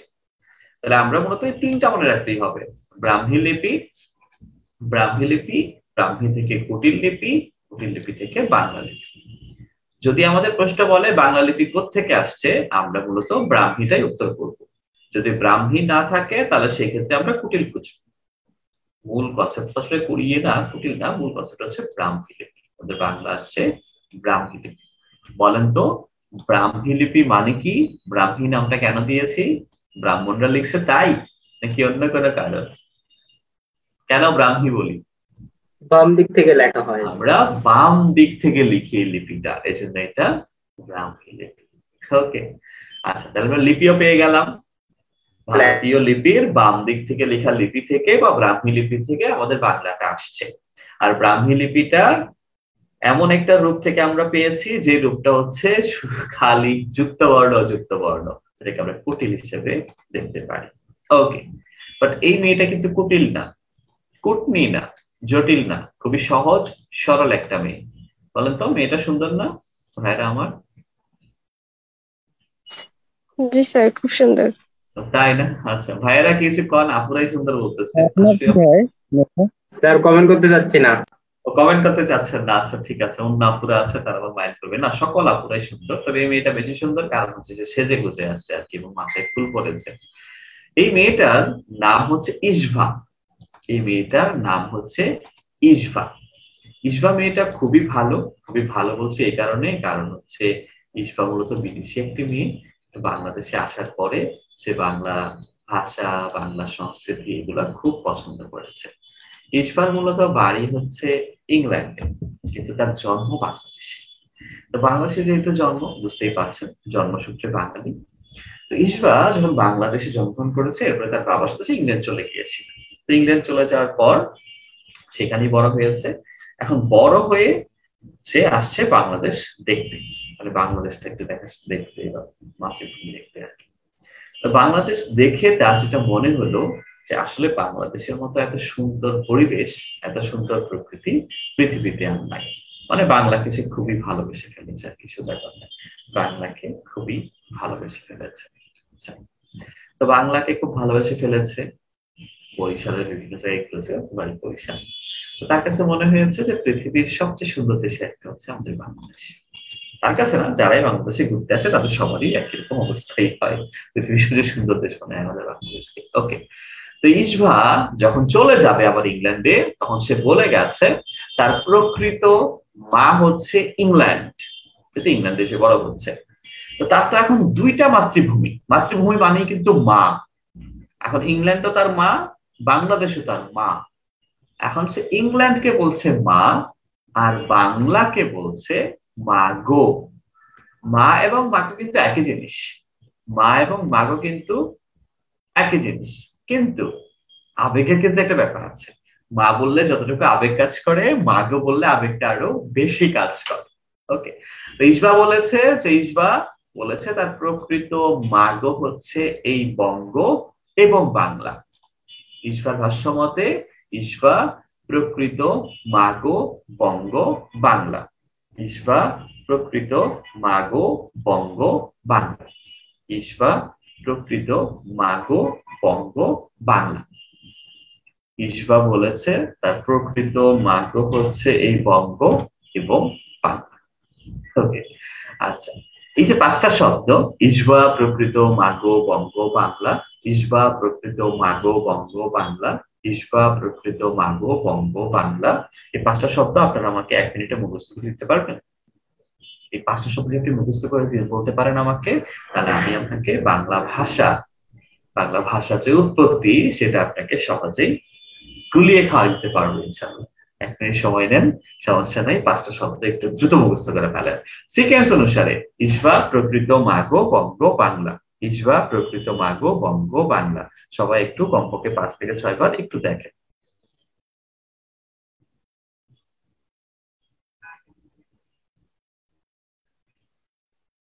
ইসবা প্রকৃত মাগো বঙ্গ বাংলা, ইসবা প্রকৃত মাগো বঙ্গ বাংলা। হয়েছে? বলেন তো Yes, 5টা sir. শব্দ কি কি? ইসবা প্রকৃত মাগো বঙ্গবাংলা। ওকে, ইসবা প্রকৃত মাগো বঙ্গ বাংলা। প্রকৃত মাগো বঙ্গবাংলা। ওকে, বা ঠিক আছে। প্রকৃত বঙ্গ মাগো। আচ্ছা, আলহামদুলিল্লাহ। ইসবা প্রকৃত মাগো বঙ্গ বাংলা। এই 5টা শব্দ মুখস্থ করলে আসলে কি হচ্ছে? এই 5টা শব্দ মুখস্থ করলে আমরা আমাদের যে বাংলা ভাষার যে উৎপত্তিটা আছে সেটা সুন্দরভাবে শেষ করতে পারবো। কিভাবে? আচ্ছা, আমরা এবার বাংলা ভাষার দিকে একটু ঘুরে আসি। আজ থেকে 5,500 বা 6,000 বছর আগে আমাদের তো, এখন আমরা যে বাংলা ভাষায় কথা বলছি, আগে তো এরকম বাংলা সরাসরি ছিল না, যেহেতু ভাষা পরিবর্তনশীল, 5,000 বছর আগে তৈরি করেছিল না। তো সেই সময় আমরা ইন্দো নামে পরিচিত ছিল। ইন্দো মানে ইন্ডিয়া, তখন বাংলাদেশ আলাদা করে নামে করা ছিল। তা আমরা তখন ভারতীয় উপমহাদেশ হিসেবে পরিচিত ছিলাম, ইন্ডিয়ান সাবকন্টিনেন্ট, ইন্দো নামে। তো আমাদের যে ভাষা ছিল, আমাদের পার্শ্ববর্তী ইউরোপের কয়েকটা দেশে একই রকম ভাষা ছিল। আমাদের যেরকম ভাষা, আমাদের পার্শ্ববর্তী ইউরোপের কয়েকটা এলাকার ভাষাও সেম। যেমন ধরেন আমরা এখন বাংলাদেশে আমরা যে বাংলায় কথা বলি, আমাদের পার্শ্ববর্তী ইন্ডিয়ার রাজ্যগুলোতে কিন্তু সেম কথা বলে, মানে বাংলাতেই বলে, এরকম আছে। পাশাপাশি রাজ্যগুলোতে এরকম হয়। তো আমাদের ইন্দের ভাষা বাংলা, বা ইন্দের যে অংশটার ভাষা আমরা বাংলা বলছি, পাশাপাশি ইউরোপের কিছু এলাকার ভাষাতেও ভাষা সেম ছিল। আমাদের এলাকার ভাষা ইউরোপের এলাকার কিছু কিছু ভাষা মিলে যাচ্ছে। যখন দুইটা আলাদা ভূখণ্ডের ভাষা মিলে যায়, তখন তাকে আর ভাষা বলা হয় না, তখন বলা হয় ভাষা বংশ বা ভাষা গোষ্ঠী। যখন আলাদা দুইটা ভূখণ্ডের ভাষা মিলে যায়, তখন তাকে ভাষা না বলে বলা হয় ভাষা গোষ্ঠী বা ভাষা বংশ। বুঝতে পারি না কিছু বলছেন? স্ক্রিনটা দেখতেছি না আমি। এটা বন্ধ করে ফেলেছি, এখন দেখবেন না, যখন আমি শেয়ার দিব তখন দেখতে পাবেন। ঠিক আছে? আচ্ছা, ঠিক আছে, আমরা আবার শেয়ার দিচ্ছি। আচ্ছা, তো আমরা যখন আলাদা দুইটা ভূখণ্ডের ভাষা একই রকম পাবো, যখন আমরা আলাদা দুইটা ভূখণ্ডের ভাষা একই রকম পাবো, তখন তার নাম বলবো ভাষা বংশ বা ভাষা গোষ্ঠী। তো আজ থেকে 5,500 বা 6,000 বছর আগে আমাদের এরকম একটা ভাষা গোষ্ঠী ছিল, ওটার নাম হচ্ছে ইন্দো ইউরোপীয়। নামটাই খেয়াল করেন, নামের মধ্যে কিন্তু দুইটা আলাদা এলাকা আছে। ইন্দো, ইন্দো মানেই হচ্ছে ইন্ডিয়া, আর ইউরোপ মানে তো ইউরোপ। তো দুইটা আলাদা এলাকার ভাষা একই রকম ছিল, এজন্য আমরা এটাকে বলছি ভাষা বংশ, ইন্দো ইউরোপীয় ভাষা বংশ, ইন্দো ইউরোপীয় ভাষা বংশ। আলাদা দুইটা এলাকার ভাষা যখন একই রকম হয়, তখন তাকে আমরা ভাষা না বলে বলি ভাষা বংশ, ভাষা গোষ্ঠী। তো অনেক অনেককাল আগে আমাদের এরকম একটা ভাষা গোষ্ঠী বা ভাষা বংশ হচ্ছে ইন্দো ইউরোপীয়। ইন্দো মানে ইন্ডিয়া, ইউরোপীয় মানে ইউরোপ। তো যেহেতু দুইটা আলাদা এলাকা, এই জন্য পরবর্তীতে এই ভাষা বংশকে বা ভাষা গোষ্ঠীকে দুইটা ভাগে ভাগ করা হয়। দুইটা ভাগে ভাগ করা হয়, একটা হচ্ছে কেন্তুম, একটা হচ্ছে শতম। একটা হচ্ছে কেন্তুম, একটা হচ্ছে শতম। একটা হচ্ছে কেন্তুম, একটা হচ্ছে শতম। তো কেন্তুম যে শাখাটা আছে, কেন্তুম যে শাখাটা আছে এটা ছিল ইউরোপের, আর শতম যে শাখাটা আছে এটা ছিল ভারতের। শতম শাখাটা ছিল ভারতের বা ইন্দ্রের, শতম শাখাটা ছিল ইন্দ্রের, শতম শাখাটা ছিল ইন্দ্রের। আমরা মূলত এই শতম শাখায় ছিলাম, ইন্দো ইউরোপীয় ভাষা বংশের শতম শাখায় ছিলাম। আচ্ছা, এই শতম শাখায় কিছু জাতিগত ভাষা ছিল। কিরকম জাতিগত ভাষা? কারণ আমরা তো জানি ভারতীয় উপমহাদেশে প্রচুর প্রচুর প্রচুর জাতি ছিল। প্রচুর জাতি বলতে কে? যেমন আমরা ভারতীয়রা ছিলাম, বাঙালিরা ছিলাম, বাঙালিরা তো আমাদের জাতি ছিল, এত বেশি মাথা চাওয়া দেয়নি। ভারতীয়রা ছিল, ইরানীয়রা ছিল, আর্মেনিয়ারা ছিল, তুর্কমেনিয়ারা ছিল, তারপর আরবীয় ছিল। বলেন তো, জাতিগত ভাষা হিসেবে আমরা কিসের মধ্যে পড়ি? আরবীয় জাতিগত ভাষায় পড়ি, ইরানীয় জাতিগত ভাষায় পড়ি, আর্মেনীয় জাতিগত ভাষার মধ্যে, নাকি ভারতীয় জাতিগত ভাষার মধ্যে? কোনটা? আর ভারতীয় জাতিগত ভাষার মধ্যে। ভারতীয়, কারণ যেহেতু আমাদের অবস্থানটা ভারতের মধ্যে ছিল, আমরা ছিলাম এই শতম শাখার ভারতীয় জাতিগত ভাষার মধ্যে।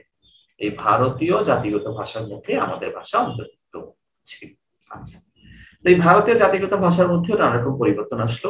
আর্যরা আসলো আমাদেরকে শাসন করতে আমাদের এই এলাকায়। আমরা আর্য ভাষায় কথা বলা শুরু করলাম। পরে আর্যরা চলে গেল, কিন্তু আমাদের ভারতীয় ভাষায় কিছু আর্য মিক্সড হয়ে পড়ে রইল, পেলাম ভারতীয় আর্য ভাষার মধ্যে। তো এই ভারতীয় ভাষা যখন প্রচলন ছিল, ভারতীয় ভাষা যখন প্রচলন ছিল, তখন আমরা ভাষার দুইটা রূপ বানিয়ে ফেলেছি। মনে রাখবেন, পৃথিবীর যত ভাষা আছে সকল ভাষারই দুইটা রূপ। পৃথিবীর যত ভাষা আছে সকল ভাষারই দুইটা রূপ আছে। পৃথিবীর যত ভাষা সকল ভাষারই দুইটা রূপ আছে। একটা হচ্ছে লিখিত, একটা হচ্ছে মৌখিক। আজ থেকে প্রায় 2500 বছর আগে যখন ভারতীয় ভাষা ছিল, তখন আমাদের লিখিত যে ভাষাটা ছিল, লিখতাম যে ভাষায়, ওই ভাষার নাম হচ্ছে সংস্কৃত। লিখিত যে ভাষাটা ছিল সেই ভাষার নাম ছিল সংস্কৃত। লিখিত যে ভাষাটা ছিল সেই ভাষার নাম ছিল সংস্কৃত। সংস্কৃত মুখে বলার ভাষা না, ছিল লিখিত ভাষা। তাহলে আমরা কথা বলতাম কোন ভাষায়? আমরা কথা বলতাম প্রকৃতি থেকে শেখা ভাষা। বলেন তো, প্রকৃতি থেকে শেখা ভাষা মানে কি? প্রকৃতি থেকে শেখা ভাষা মানে কি? শুদ্ধ ভাষা নাকি আঞ্চলিক ভাষা? আঞ্চলিক ভাষা। আমরা মূলত আঞ্চলিক ভাষায় কথা বলতাম। আর এই আঞ্চলিক ভাষা কেউ বই থেকে শেখে না প্রকৃতি থেকে শেখে? প্রকৃতি থেকে শেখে। হচ্ছে মানুষ প্রকৃতি থেকে শেখে। এই আঞ্চলিক ভাষা যেহেতু প্রকৃতি থেকে শেখে, এই আঞ্চলিক ভাষাতেই আমরা কথা বলতাম। আর এই প্রকৃতি থেকে শিখতে বলেই ভাষাটার নাম বলা হলো প্রাকৃত। এই প্রাকৃত মানেই হচ্ছে প্রকৃতির ভাষা। প্রাকৃত মানেই হচ্ছে প্রকৃতির ভাষা, যেটাতে মানুষ লিখতো না বলতো? কথা বলতো। কথা বলতো, রাইট। আজ থেকে 1500 বছর আগে আমরা যে ভাষায় কথা বলতাম, যেটা প্রকৃতির ভাষা, আঞ্চলিক ভাষা, ওটার নাম হচ্ছে প্রাকৃত। ভারতীয় ভাষার এই মৌখিক রূপ প্রাকৃত থেকেই মূলত আমাদের বাংলা আসছে। আমাদের মাদার ল্যাঙ্গুয়েজটাই হচ্ছে প্রাকৃত, মুখে বলার ভাষা থেকে আসছে। এখন প্রাকৃত যেহেতু মুখে বলার ভাষা, এটা কি পুরা সব এলাকায় একই রকম হবে, নাকি এক এক এলাকায় এক এক রকম হবে? এক এক এলাকায় এক এক রকম। এখন যদি 2023 আমরা চিন্তা করি, মুখে বলার ভাষার কথা যদি আমরা চিন্তা করি, তাহলে দেখবো রংপুরে একরকম মুখের ভাষা বলছে, দিনাজপুরে আরেক রকম, নীলফামারীতে একরকম, আবার চিটাগংয়ে একরকম, সিলেটে একরকম, তো ঢাকায় একরকম, ঢাকার পুরান ঢাকায় একরকম, উত্তরায় একরকম।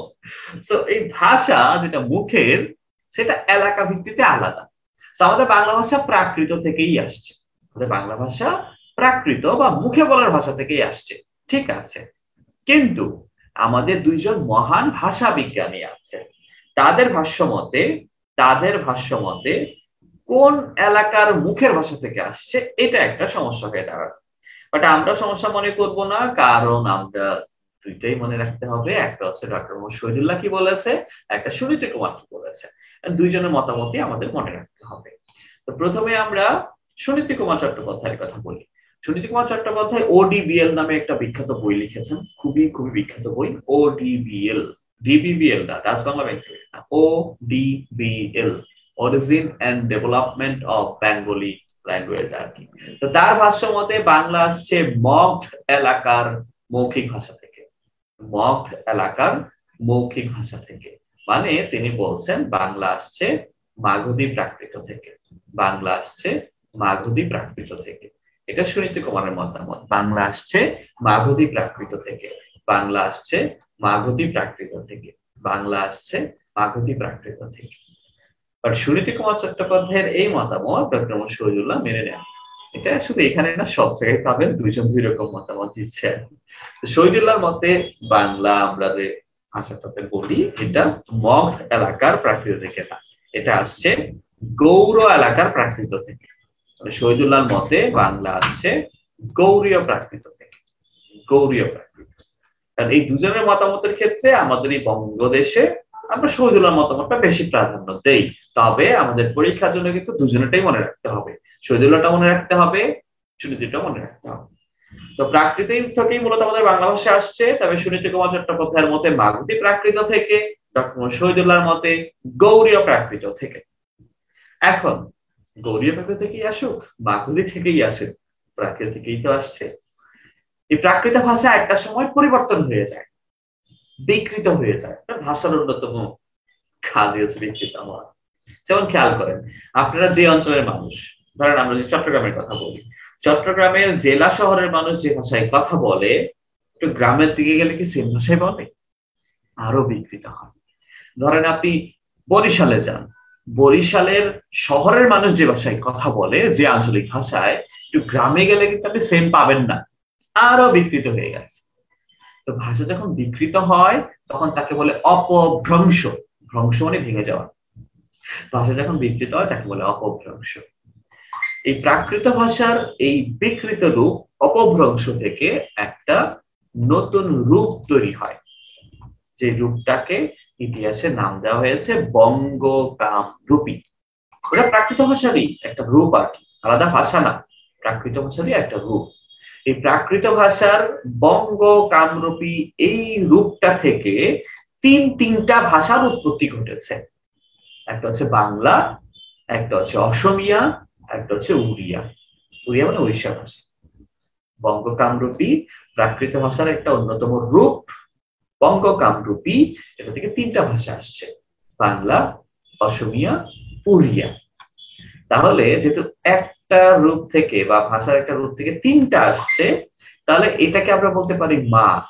বঙ্গকামরূপী হচ্ছে একটা মা, কারণ তার থেকে তিনটা জন্ম হয়েছে। তাই বঙ্গকামরূপীকে যদি আমরা মা হিসেবে চিন্তা করি, বাবা কেন হিসাব করলাম না, আচ্ছা পরে বলছি, কি মা হিসেবে বলে নিই। বঙ্গকামরূপী যদি বলি আমরা মা, তাহলে বাংলা, অসমিয়া, উড়িয়া এদেরকে আমরা কি বলবো? ছেলে না মেয়ে? বলেন, ছেলে বলবো না মেয়ে? সন্তান। মেয়ে বলবো। আচ্ছা বলেন তো, ভাষাকে আমরা মা মেয়ে কেন বলছি, কেন পিতা পুত্র বলি নাই? কেউ বলতে পারেন? আচ্ছা দেখো, জটিল প্রশ্ন না, সহজ প্রশ্ন। ভাষা হচ্ছে মিষ্টি জিনিস, ভাষা হচ্ছে খুবই মিষ্টি জিনিস। তো মিষ্টি জিনিসগুলো বোঝাতে কখনো ছেলেদেরকে বলা হয় না, কাদের বলা হয়? মেয়েদেরকে বলা হয়। আমি বলি না, ইতিহাসবিদরা বলেছে তাই। ওকে, আচ্ছা, মেয়েরা খুব মিষ্টি হয়, মিষ্টি মানে হচ্ছে খুব মধুর, খুব মমতাময়ী, এই জন্য আর কি। তো বঙ্গকামরূপীকে আমরা মা হিসেবে দেখেছি, আর এই মায়ের সন্তান সরাসরি তিনটা, বাংলা, অসমিয়া, উড়িয়া। এখন যদি বলা হয় বাংলা ভাষার বোন কে, সিস্টার কে? বাংলা ভাষার বোন, অসমিয়া উড়িয়া। বাংলা ভাষার বোন হচ্ছে অসমিয়া আর উড়িয়া, রাইট। যদি বোন না বলে বলতাম ভগ্নী, বাংলা ভাষার ভগ্নীকে? তাও অসমিয়া উড়িয়া। অসমিয়া এবং উড়িয়া। ভগ্নী মানে কিন্তু বোন, আর ভগ্নীপতি, বলেন তো ভগ্নীপতি মানে কি? ভগ্নীপতি বনাই। দুলাভাই। ভগ্নীপতি হচ্ছে দুলাভাই, মানে বোনের পতি। ভগ্নী মানে বোন। যদি বলে বাংলার ভগ্নীকে, বলবো অসমিয়া, উড়িয়া। বাংলা সরাসরি কোত্থেকে আসছে? বঙ্গকামরূপী থেকে। বাংলা সরাসরি আসছে বঙ্গকামরূপী থেকে। আচ্ছা, বাংলা মূলত কোন ভাষা থেকে আসছে? কোন ভাষা থেকে? তাহলে বলবো মৌখিক রূপ প্রাকৃত থেকে আসছে। বাংলা মাগধী প্রাকৃত থেকে আসছে, কে বলছে? সুনীতি কুমার। বাংলা গৌড়ীয় প্রাকৃত থেকে আসছে, কে বলছে? শহীদুল্লাহ। বাংলা কোন ভাষা বংশ থেকে আসছে? কোন ভাষা বংশ? ইন্দো ইউরোপীয়। ইন্দো ইউরোপীয় ভাষা বংশের কোন শাখা থেকে? শতম। আর শতম শাখার কোন জাতিগত ভাষা? ভারতীয়। ইতিহাসটা কত বড় লাগছে, তাই না? আচ্ছা, এবার আমরা ইতিহাসটাকে আর একটু শর্ট করি। খেয়াল করেন, বঙ্গকামরূপী এটা থেকে সরাসরি আসলেও আমরা যদি শুরু থেকে শুরু করি, তাহলে বলতে হবে ইন্দো ইউরোপীয় একটা ভাষা বংশ ছিল। ইন্দো ইউরোপীয় ভাষা বংশের 7ম শাখায় আমরা ছিলাম। সেই 7ম শাখার ভারতীয় জাতিগত ভাষা থেকে আমরা আসছি। এই ভারতীয় জাতিগত ভাষার 2টা রূপ ছিল, পৃথিবীর সব ভাষারই 2টা রূপ, একটা লিখিত একটা মৌখিক। তো ভারতীয় জাতিগত ভাষার লিখিত রূপের নাম ছিল সংস্কৃত ভাষা, আর মৌখিক রূপের নাম ছিল প্রাকৃত ভাষা। এই প্রাকৃত থেকেই মূলত আমাদের বাংলা আসছে। তো প্রাকৃত যেহেতু মুখে বলার ভাষা, এটা মগ এলাকায় একরকম ছিল, মাগধী প্রাকৃত, সুনীতি বলছে ওখান থেকে আসছে। আর গৌড় এলাকাটা ছিল একরকম শহীদুল্লাহর মধ্যে, এই গৌড়িয়া প্রাকৃত থেকে আমরা আসছি। পরে ভাষা বিকৃত হয়, অপভ্রংশে যায়, এরপরে নতুন একটা রূপে তৈরি হয় বঙ্গকামরূপী। সেই বঙ্গকামরূপী থেকে আমাদের বাংলা ভাষা এসেছে। এখন এই যে বিশাল বড় ইতিহাস, এটা আমরা সহজে কেমনে শিখবো খেয়াল করেন। এবার আপনারা একটু বলার চেষ্টা করেন, আমি ছোট ছোট করে এটা একটু গুছিয়ে দিচ্ছি। ওকে, প্রথম প্রশ্ন হচ্ছে যে বাংলা, আমাদের যে বাংলাটা আছে, এই বাংলা কোন ভাষা বংশ থেকে আসছে? কোন ভাষা বংশ? ইন্দো ইউরোপীয় ভাষা বংশ।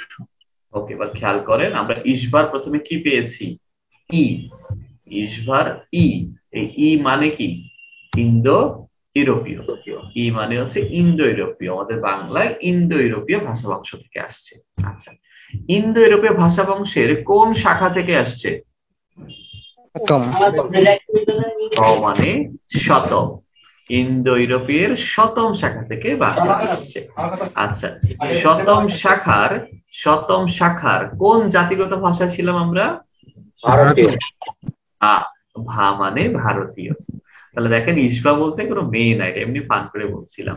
ই মানে ইন্দো ইউরোপীয়, মানে 7ম, ভা মানে ভারতীয়। তো ভারতীয় ভাষায় যখন আমরা ছিলাম, তখন ভারতীয় ভাষার কোন রূপ থেকে আমাদের বাংলাটা আসছে? মৌখিক রূপ। সেই মৌখিক রূপের নাম হচ্ছে প্রাকৃত ভাষা। গল্পের খাতিরে আমরা প্রকৃত বলেছি, কিন্তু মূলত ভাষার নাম হচ্ছে প্রাকৃত। এই প্রাকৃত থেকেই বাংলা আসছে। এখন এই প্রাকৃত তো মুখে বলার ভাষা, এটা এক এক এলাকা এক এক রকম। সুনীতি কুমার চট্টোপাধ্যায় বলছে আমরা কোন প্রাকৃত থেকে আসছি? মাগধী প্রাকৃত থেকে আমাদের বাংলা আসছে। এটা কে বলছে? সুনীতি কুমার চট্টোপাধ্যায়। আর শহীদুল্লাহ বলছে বাংলা আসছে গো থেকে। গো মানে গৌড়ীয় প্রাকৃত। গো মানে গৌড়ীয় প্রাকৃত। তাহলে মা মানে হচ্ছে মাগধী প্রাকৃত শহীদ কুমারের মতে, আর গো মানে গৌড়ীয় প্রাকৃত ডক্টর মোহাম্মদ শহীদুল্লাহর মতে। মাগধী প্রাকৃত হোক, গৌড়ীয় প্রাকৃত হোক, একসময় অপভ্রংশ হয়, ওখান থেকে নতুন একটা রূপের তৈরি হয়। সেই নতুন রূপের নাম বঙ্গকামরূপী। বাংলা সরাসরি কোত্থেকে আসছে? বঙ্গকামরূপী। এবার দেখেন যে ইসবা, প্রকৃত, মাগো, বঙ্গ, বাংলা, এই 5টা শব্দ দিয়ে বাংলা ভাষার এই রূপান্তর গুলা বুঝতে পারলেন কিনা? জি আলহামদুলিল্লাহ। জাস্ট এই 5টা শব্দ মনে রাখবেন, আপনাকে দেখবেন যে আর দাঁড়াতে পারবে না। কারণ আমাদের কাছে পেস্ট থাকে কোনটার পরে যেন কি, কোনটার পরে যেন কি, কোনটার পরে কি, এটা আর কিন্তু সমস্যা হবে না। কেন হবে না? কারণ ইসবা, প্রকৃত, মাগো, বঙ্গ, বাংলা। ঠিক আছে, জি মোটামুটি বুঝতে পারছি আমরা পড়াগুলো। আলহামদুলিল্লাহ। আমরা মূলত এইভাবে চেষ্টা করব আপনাদেরকে সাথে নিয়ে বিষয়গুলো একটু আত্মোপলব্ধি করে একটু পড়াশোনা করার, যাতে করে আমাদের এই শেখাটা কঠিন না হয়। আমরা আজকে 3টা বিষয় সম্পর্কে জানলাম। প্রথমত ভাষা সম্পর্কে জেনেছি, লিপি সম্পর্কে জেনেছি, এবং বাংলা ভাষার উৎপত্তিটা জানলাম। কালকে আমাদের গত ক্লাসটা আমরা নিতে পারিনি, আমি একটু অসুস্থ হয়ে পড়েছিলাম। কালকে আমরা ক্লাসটা নিয়ে নিব আর কি। কালকে আমরা ধ্বনিতত্ত্ব, যেহেতু ভাষা আবিষ্কার হয়ে গেছে, লিপি আবিষ্কার হয়ে গেছে, আমরা ধ্বনিগত ভাবে ধ্বনিতত্ত্বটা আগামী ক্লাসে শেষ করব। আগামী ক্লাসে মানে হচ্ছে কালকে আবারও দেখা হবে, এবং কালকে আমরা টপিকটা শেষ করে প্রশ্ন সলভ করবো আপনাদেরকে, যাতে করে ক্লাসের পড়া ক্লাসে শেষ হয়েছে। সবাই চেষ্টা করবেন আজকে যতটুকু পড়ানো হয়েছে এটা একটু একবার ভালো করে রিভিশন করার। যদিও ক্লাসে আমাদের এই কথা বলে শেখার ক্ষেত্রে সব হয়ে গেছে, তবুও একটু চেষ্টা করবেন আর একটু দেখে রাখার। আর হ্যাঁ, অবশ্যই কিন্তু নোট করবেন, এটা আপনার কাছে বিশেষ অনুরোধ থাকে।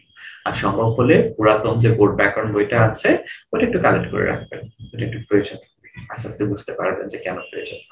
ঠিক আছে, তো সবাইকে অসংখ্য ধন্যবাদ, আজকে এই পর্যন্তই। সবাই অনেক ভালো থাকবেন। আর আপনাদের একটা ফর্ম দেওয়া হবে, ওই ফর্মটা ফিল আপ করে ফেলবেন, গুগল ফর্ম। ওটা ফিল আপ করলে আপনাদের সবার তথ্যটা আমরা পেয়ে যাব এবং আপনাদের একটা রোল দিব আমরা।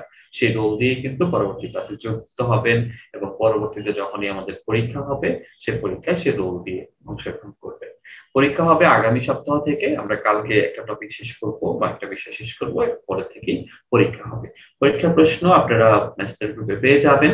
সেটা ক্লাস শুরু হওয়ার 10 মিনিট আগে, যেমন আমাদের ক্লাস 8:20 তো 8:20 আমরা প্রশ্ন দিয়ে দিব, 8:35 মধ্যে আপনি পরীক্ষা দিয়ে যাবেন। পরীক্ষা সবাই দিয়ে, বিশেষ অনুরোধ থাকলো আপনাদের কাছে। আর ক্লাস শুরু হয়ে যাবে 40-এর মধ্যে। যাদের নামাজ ব্যাপারটা আছে, নামাজ শেষ করে জয়েন করে ফেলবেন। আর লেকচার শিট আমরা মেসেঞ্জার গ্রুপেই দিব। রেকর্ড ক্লাস আমরা আপনাদেরকে পূর্ণাঙ্গ রেকর্ড কোর্সটাই দিয়ে দিব আমাদের আগের ব্যাচে। ওইটা সবাই আপনারা পেয়ে যাবেন রোল হওয়ার পর। সো রোল হওয়া মানে হচ্ছে যে ফর্ম ফিল আপ করা, তারপর রোল দিব, আপনারা সবাই তখন রেকর্ড ক্লাসে যুক্ত হয়ে যেতে পারবেন। ওখানে সবগুলা ক্লাসের রেকর্ডই থাকবে, 2 বছর পর্যন্ত পেয়ে যাবেন।